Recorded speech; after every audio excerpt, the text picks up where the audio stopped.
Hey, Jen here of jenspringer.com, and I'm going to give you a couple quick tips on how to clear out excess estrogen from your body. Now, this is like Pandora's box talking about estrogen because women have estrogen changes throughout every day of the month.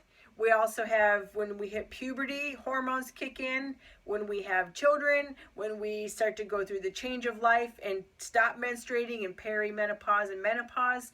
So these hormones are never the same day to day, which is sometimes crazy making. And to find a practitioner that can help you go through and navigate this is like finding a gold treasure.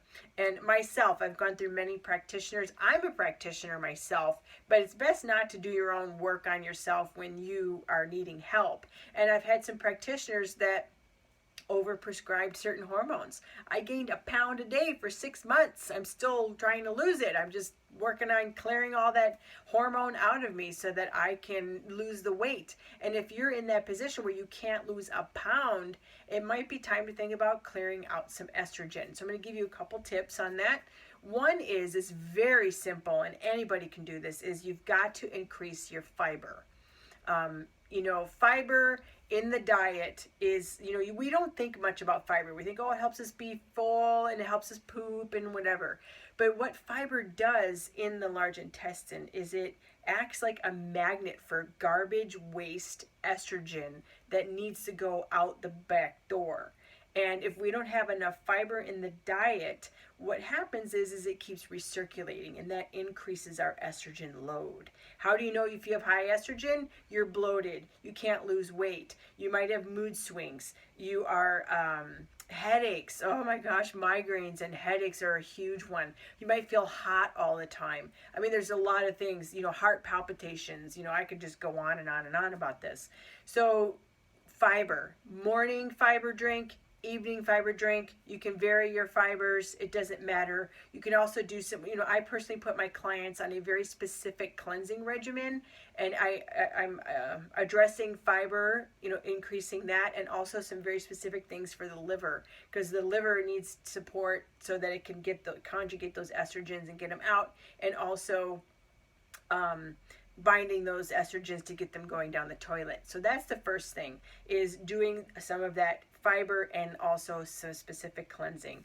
The second thing that really helps with estrogen, bringing estrogen levels down, is increasing what we call aromatase inhibitors in the diet, and also activities. And this, I know aromatase inhibitor is a very it's an enzyme that converts testosterone into estrogen, because when women hit certain time in their life, especially going into the change, their testosterone drops, their progesterone drops, and the estrogen goes off the charts.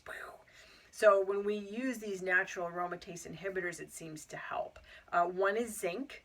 Zinc is a great one. Another one is vitamin E, is an aromatase inhibitor. And so is a topical extract called chrysin. Chrysin is very difficult to find. Sometimes you find it, compounding pharmacies can add it to a progesterone cream for topical application.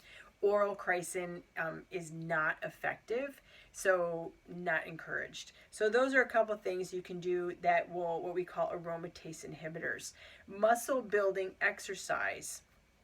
So anything like CrossFit, lifting, things of that nature also help keep estrogen in check and keep estrogen, how do you want to say this without getting really complicated, without making estrogen go down a very more potent estrogen pathway. Really helps your body metabolize estrogen is exercise. So, when we look at somebody who is even possibly overweight and they work out, and then we look at somebody who does not work out who is overweight, if you notice, their body structure is very different.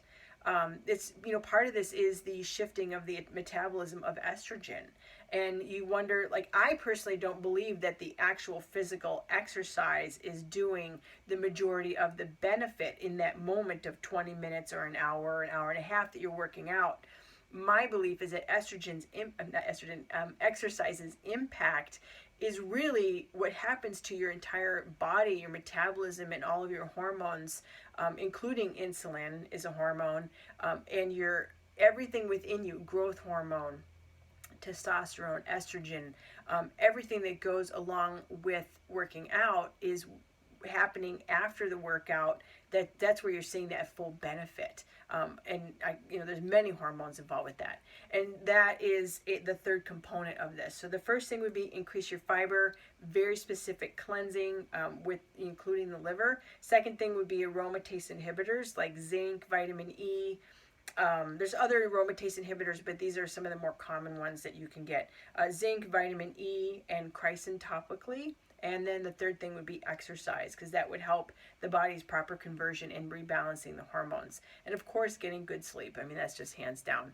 And junk food. I mean, there's other things that you just know, but these are some tips that maybe you haven't heard before. So again, this Jen of jenspringer.com. Make sure that you click the link below and you subscribe to this channel, because I'm always putting out new stuff. If you have any questions for me, just head over to my blog. There's a little box there, and you can send me a message. So I will talk to you soon. I hope you have an amazing rest of the day. Take care.